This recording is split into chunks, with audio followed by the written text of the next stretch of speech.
नमस्कार मित्रांनो, आपण लहान होतो. आपले आजी-आजोबा, आपले बाबा आपल्याला खेळवायचे. रडायला लागलो तर नादवायचे.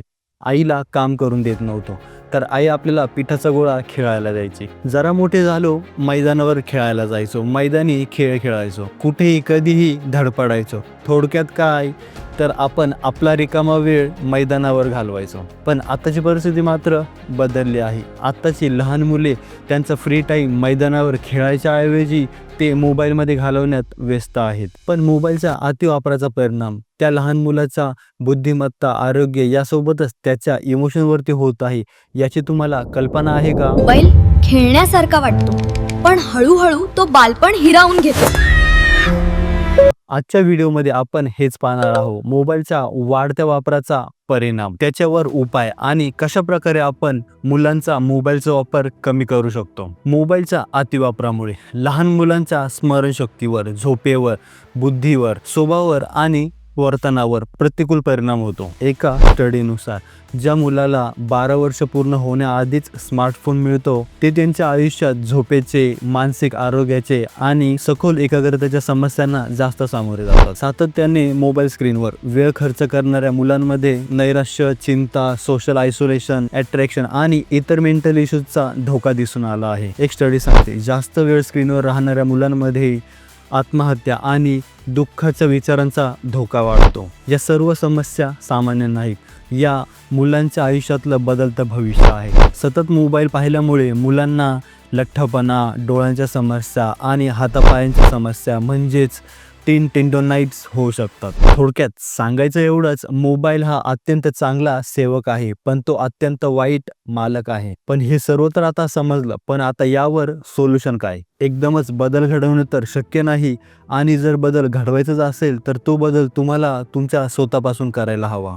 पालकांनी स्वतः मुलांना रोल मॉडेल बनून दाखवायला हवे. जर पालक स्वतः सतत मोबाईलमध्ये असतील तर मुलंही त्याचं अनुसरण करतील आणि ते सुद्धा मोबाईलचा वापर वाढवतील. त्यासाठी पालकांनी स्वतःहून कुटुंबासाठी मोबाईलमुक्त तास ठरवायला हवेत.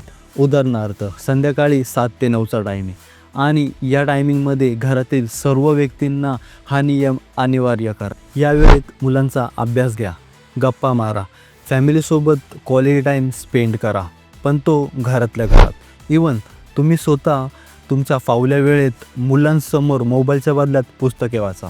आणि जर मुलांना मोबाईल द्यायचाच ठरला तर मुलांना रिवॉर्ड म्हणून मोबाईल द्या, साक्षीदार म्हणून नाही. उदाहरणार्थ, आज तू जर होमवर्क फिनिश केल्यानंतर पुस्तकाचे 2-3 पाने एक्स्ट्रा वाचशील तर तुला मी मोबाईल 15 मिनिटे एज्युकेशनल गेम खेळण्यासाठी देईल. मोबाईलला बेस्ट ऑप्शन, मुलांना नो स्क्रीन बोर्डम द्या. मुलांना कंटाळा हा यायलाच पाहिजे, कारण कंटाळ्यातूनच क्रिएटिव्हिटी जन्माला येते. त्यांना पारंपरिक खेळ शिकवा. बुद्धिबळ, कॅरम, लुडो यासारख्या खेळांची ओळख करून द्या. याने एकाग्रता आणि डिसिजन मेकिंग ॲबिलिटी वाढते. त्यांना मैदानी खेळ समजावा. खो खो, कबड्डी, स्विमिंग, सायकलिंग यासारख्या खेळांची ओळख करून द्या.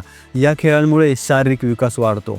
त्यांना कलात्मक छंद लावा, जसे की चित्रकला, नृत्य, मातीकाम, संगीत. यामुळे मुलांमध्ये सर्जनशीलतेचा विकास होतो. मुलांची स्मरणशक्ती चांगली ठेवण्यासाठी मुलांना मोबाईलपासून दूर ठेवा, आणि स्मरणशक्ती वाढवण्यासाठी ब्रेन गेम्स, हाताचे आणि बोटांची विशिष्ट हालचाल असणारे ब्रेन गेम्स खेळा.